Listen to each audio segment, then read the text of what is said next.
and now I would like to request Professor Virendra Negi. Please. नमस्कार, मैं just आपके सामने आया हूँ। दिल्ली विश्वविद्यालय में पढ़ाता हूँ, सोशल साइंटिस्ट। आयुष और एलोपैथी मेडिकल साइंसेस से कोई डायरेक्ट संबंध नहीं, बीमार होने के अलावा। बीमार सभी पड़ते हैं, लेकिन जो समझ आई है कि देखिए, जीवन और मृत्यु से हटके आयुर्वेद क्या है? आयु का वेद। जीवन और मृत्यु के बीच का जो समय है वो आयुर्वेद के संबंध है। तो कई बार हमें एक भ्रांति रहती है कि वो मर गया, इसका मतलब मेडिकल साइंस फेल होगी।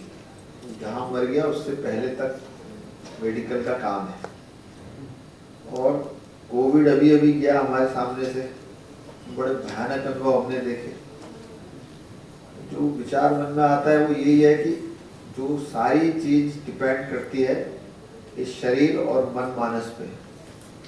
जब हम जन्म लेते हैं तो मन मानस और शरीर का जो आपसी संबंध है कम होता है, और जैसे जैसे आयु बढ़ती है वो संबंध बढ़ता रहा, प्रगाढ़ होता चलता है, और अंत में वो छटकता भी है। एक चक्र है, उसके बीच में सामंजस्य ही आयुष उसको डील करता है। अब मैं तो सोशल साइंस का आदमी हूँ, मैं थोड़ा सा आज दिन भर की चर्चा को यहाँ पर उद्धृत करना चाहूँगा कि हम कोई स्वस्थ है, इसकी परिभाषा क्या है। तो उसके लिए मैं तो सामने आप ही लोगों से पूछूंगा कि हम में से आज सुबह उठ के कितने लोगों ने ये फील किया कि हम 100% स्वस्थ हैं। तो ऐसे लोग अगर हैं तो हाथ खड़ा कर सकते हैं। पूरी तरह स्वस्थ जो लोग इस सभागार में आए घर से चल के, वे हाथ खड़ा करें। और 3-4 हाथ ही देख पा रहा हूँ, तो बाकी के मन को ये आभास था कि मैं स्वस्थ नहीं था पूरी तरह, फिर भी आया। दूसरा प्रश्न ये उठता है कि क्या मैं अपने स्वास्थ्य के प्रति जागरूक हूँ कि नहीं हूँ, और ये सबसे बड़ा प्रश्न है। हमें पता होता है कि मेरे सिर के बाएं हिस्से में दर्द है, लेकिन अर्बन लाइफस्टाइल ऐसी होती है कि मैं उसको इग्नोर करके अपनी काम पर, ड्यूटी पर जरूर पहुंचना चाहता हूँ। ये एक खामी है।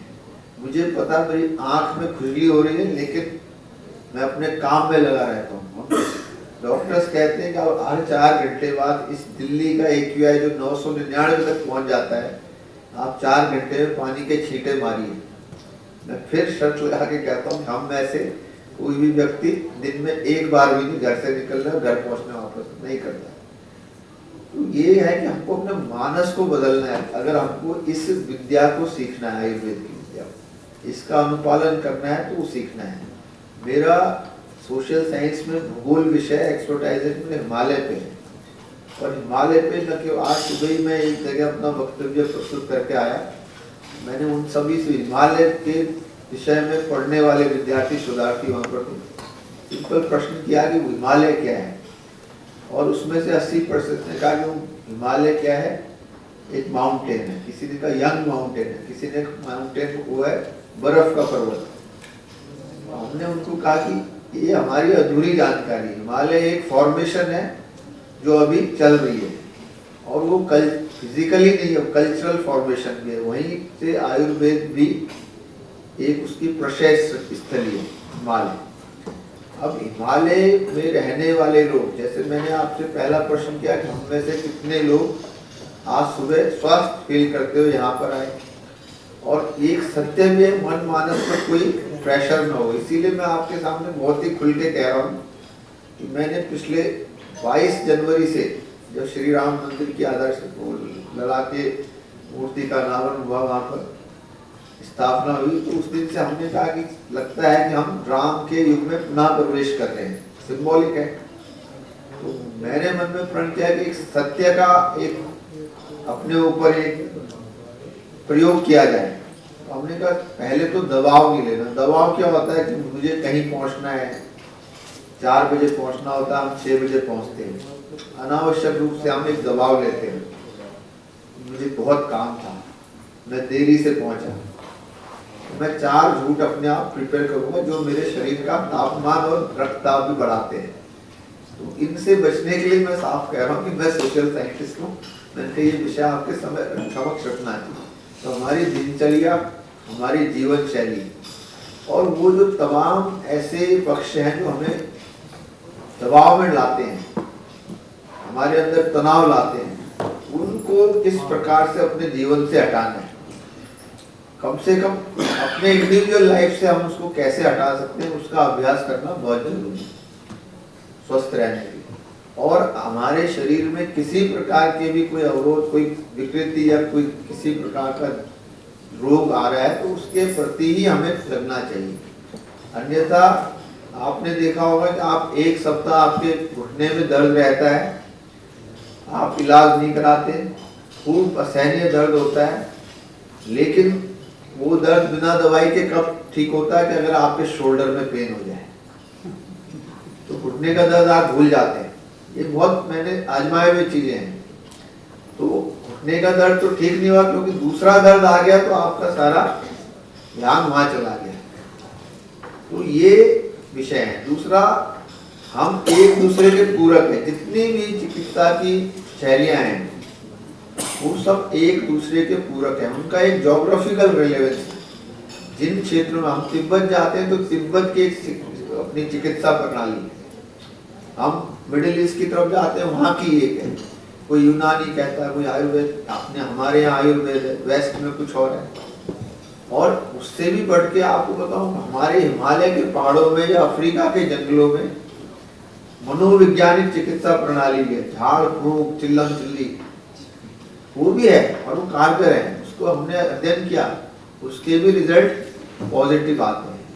लेकिन इन सब पद्धतियों में सामंजस्य नहीं है। तो मैम ने कहा कि भाई आयुर्वेद वाले हमें ऐसी दृष्टि से न देखें। आयुर्वेद वालों को भी मन में सत्य पता है और उनको भी पता है चिकित्सा का संबंध स्वास्थ्य से और कल्याण से है, व्यक्ति की।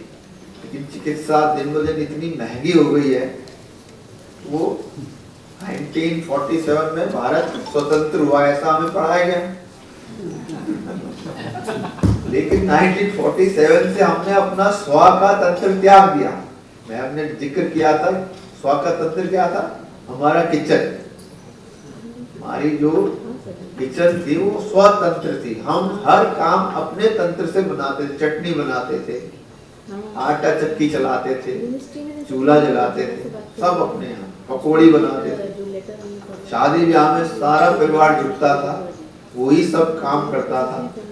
लड्डू से इनविटेशन जाता था मैरिज का। अभी क्या है, ऑनलाइन कार्ड जाता है।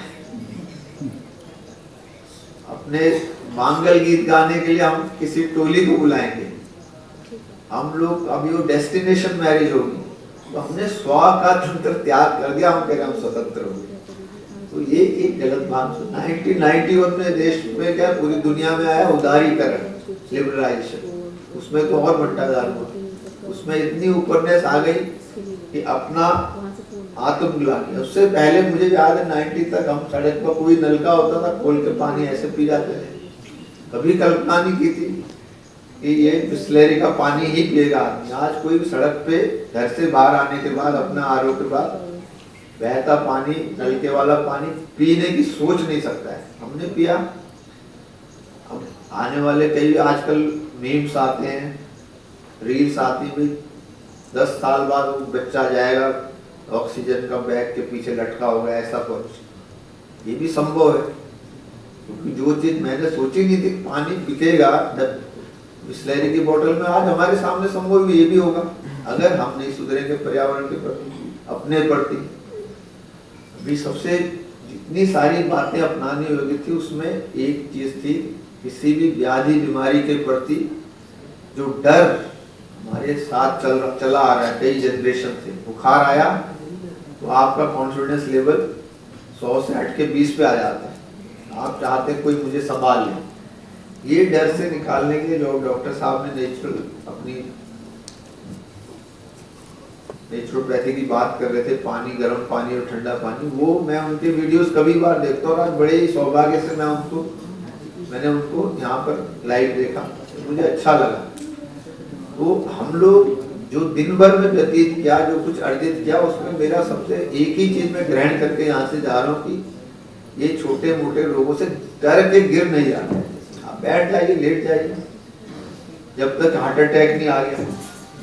बाकी ये छोटे मोटे सबसे ज्यादा, लेकिन चिकित्सा व्यवस्था में अगर आपको खराश हो गई, आपको कफ है, तो ऐसा कोई नहीं है कि वो 3, 4, 5, 7 दिन चलेगा, वो बड़ा दुखदाई होता है। लेकिन उसमें भी ये चलता है कि दवाई खाओगे तो 7 दिन में ठीक होगा, नहीं खाएंगे तो 1 हफ्ता लगेगा। ये सत्य है। दवाई लेके, अगर मेडिसिन लेंगे 7 दिन और दवाई नहीं खाएंगे तो 1 हफ्ते में ठीक हो जाएगा। ऐसा करके भी लोग चल रहे हैं। लेकिन सच्चाई है कि मन मस्तिष्क दृढ़ होना चाहिए। हमको जो डरा दिया गया कि बीमारी आएगी, कोविड ने वो दौर दिखाया। महंगी चिकित्सा आज के समाज में एक सत्यता है और आउट ऑफ रीच 70% विश्व की आबादी के पहुंच के बाहर ये चिकित्सा व्यवस्था है, जिसके लिए हम इतने बड़े बड़े सेमिनार करते हैं। और हमको कोई सस्ता और टिकाऊ या सादा उपाय, सादा इलाज बताए तो हमें हमारा मानस ऐसे तैयार कर दिया गया है कि हमें विश्वास ही नहीं होगा हमने इलाज कराया है। हम स्वयं से ठीक नहीं होना चाहते। तो मेरा आग्रह ये है कि किसी भी बीमारी से एनकाउंटर करते हुए जो हमारे चिकित्सक या डॉक्टर्स लोग हैं, मेडिकल प्रोफेशन के लोग हैं, पहला 10% का उनके मानस को ठीक करने का प्रयास होना चाहिए। दवाई उसके बाद आधे में ही काम कर जाएगी, जो हमने 10 दिन खानी 5 दिन। और ये मैं आजमाता रहता हूँ, अपने ऊपर प्रयोग करना चाहिए। यहाँ से यही सीख कर जा रहा हूँ। बुखार आने पर डरना नहीं है। बुखार आना, डॉक्टर साहब ने कहा कि वो हमारा शरीर अपने प्रतिरोध को खड़ा करने के लिए किसी वायरस के अगेंस्ट खड़ा हो रहा है।